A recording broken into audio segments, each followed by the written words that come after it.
الله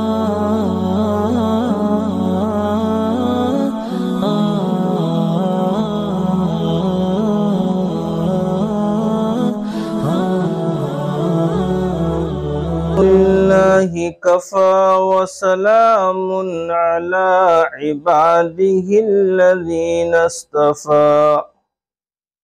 أما بعد فأعوذ بالله من الشيطان الرجيم بسم الله الرحمن الرحيم وقال تعالى وَإِذْ جَعَلْنَا الْبَيْتَ مَثَابَةً لِلنَّاسِ وَأَمْنًا وَاتَّخِذُوا مِن مَّقَامِ إِبْرَاهِيمَ مُصَلًّى وَعَهِدْنَا إِلَى إِبْرَاهِيمَ وَإِسْمَاعِيلَ أَن طَهِّرَا بَيْتِيَ لِلطَّائِفِينَ وَالْعَاكِفِينَ وَالرُّكَّعِ السُّجُودِ صدق اللہ العظیم۔ گرامی قدر بزرگ اور دوستو، اللہ تبارک و تعالی نے عبادت کے خاص اور شاندار مواقع اور طور و طریقے مقرر فرمائے ہیں۔ جیسے پورے سال کے اندر رمضان المبارک یہ مہینہ جو اللہ تبارک و تعالی نے بندوں کی عبادت کے لیے مقرر فرمایا ہے، یہ اپنی ایک خصوصیت کا حامل ہے، اور یہ مہینہ رمضان المبارک کا ایسا اللہ تبارک و تعالی نے عبادت کے لیے مقرر فرمایا ہے کہ جس کا ہر لمحہ، ہر سیکنڈ سعادتوں کا حامل ہے، اور نیکیوں کا اس کے اندر اجر و ثواب بڑھا دیا گیا ہے کہ نفل اگر کوئی پڑھتا ہے تو فرض کے برابر اجر و ثواب کا وہ مستحق بنتا ہے، اور اگر کوئی فرض ادا کرتا ہے تو وہ 70 گنا اپنے ثواب میں بڑھ جاتا ہے۔ تو اللہ تبارک و تعالی نے ہر عبادت کے لیے ایک خاص وقت مقرر کیا ہے اور ایک خاص موقع بندوں کو عطا کیا ہے، جیسے رمضان المبارک۔ پھر رمضان المبارک کے اندر بھی اللہ تبارک و تعالی نے کچھ خاص گھڑیاں عطا فرمائی ہیں۔ ایک تو رمضان المبارک خود برکتوں کا حامل ہے، پھر اس کے اندر بھی کچھ خاص اللہ تبارک و تعالی نے وقتوں کو مقرر فرمایا ہے، جیسے کہ رمضان المبارک کا پہلا عشرہ جس کو کہا جاتا ہے کہ یہ رحمتوں کا عشرہ ہے، اور دوسرا عشرہ اللہ تبارک و تعالی نے اس مہینے میں رکھا ہے جس کو مغفرت کا عشرہ کہا جاتا ہے، اور تیسرا عشرہ اس مہینے کا جہنم سے آزادی کا عشرہ جس کہلاتا ہے، جس کو آخری عشرہ ہم کہتے ہیں۔ پھر اس آخری عشرے کے اندر بھی اللہ تبارک و تعالی نے کچھ عبادتیں ایسی مقرر فرمائی ہیں کہ جس سے بندہ اللہ کا مقرب بن جاتا ہے، اور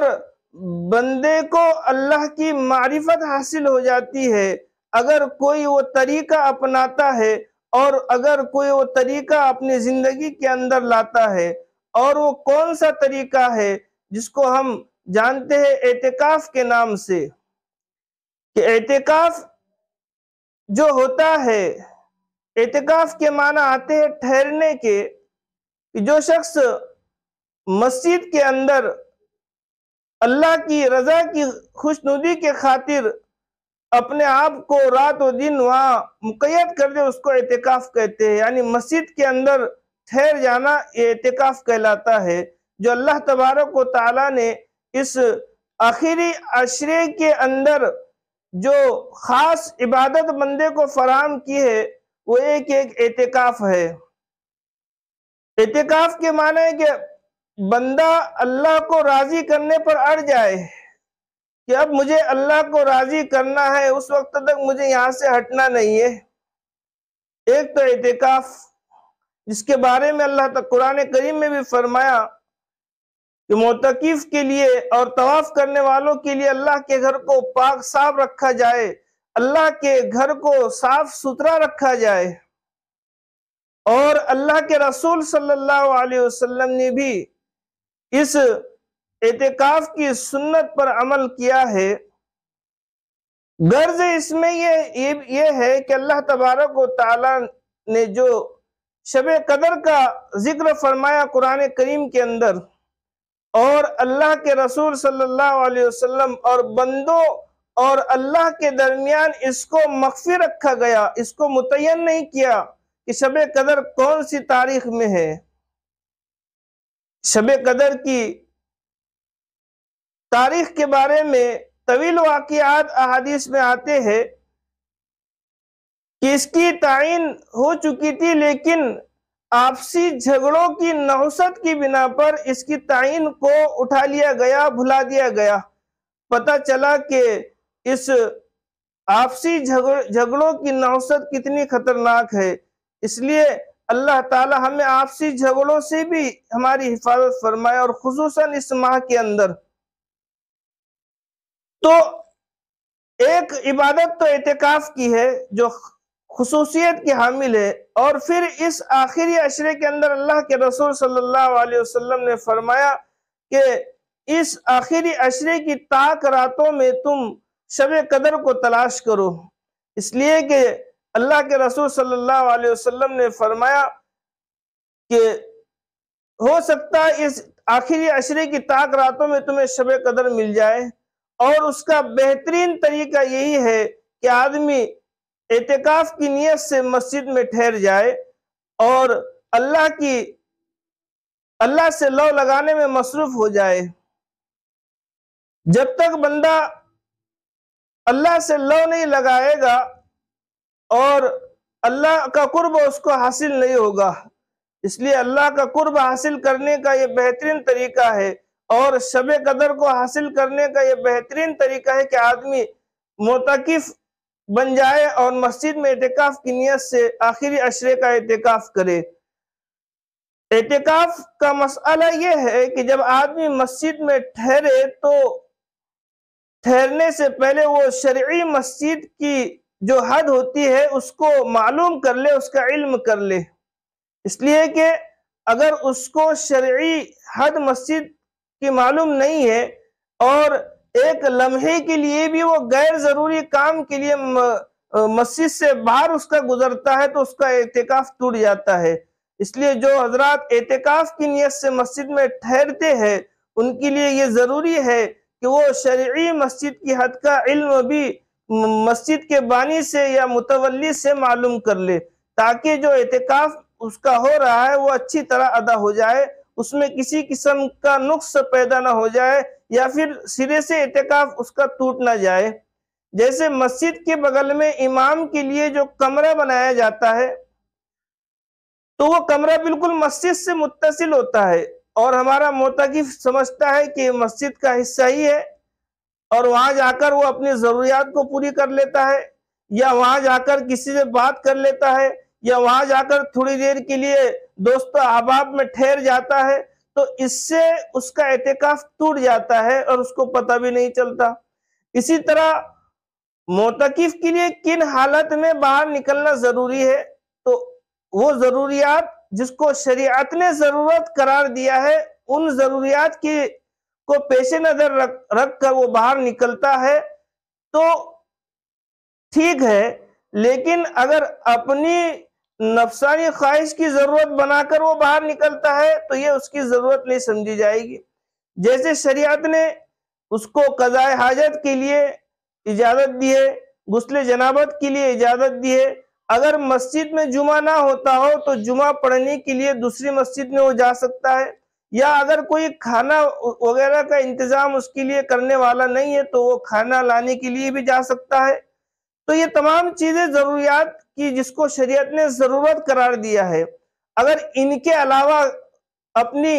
خواہش نفس کی ضرورت بنا کر وہ مسجد سے شرعی مسجد کی حد سے باہر نکلتا ہے تو اس کا اعتکاف ٹوٹ جاتا ہے۔ اس لیے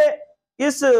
اعتکاف میں بیٹھنے سے پہلے معتکف کے لیے ضروری ہے کہ وہ مسجد کی شریعت کا علم مسجد کے بانی سے یا مسجد کے متولی سے معلوم کر لے۔ تو یہ اللہ تبارک و تعالی نے اپنے بندوں کو یہ مواقع عطا کیے ہیں کہ رمضان المبارک کا مہینہ عطا فرمایا ہے، جو خود ایک مقدس اور بابرکت مہینہ کہلاتا ہے۔ پھر اس مہینے کے اندر کچھ گھڑیاں اور کچھ ایام اللہ تعالیٰ نے ایسے عطا کیے ہیں کہ بندہ اگر ان کی قدر کر لیتا ہے تو اللہ تعالیٰ اس کو بھی قابل قدر بناتے ہیں۔ کہ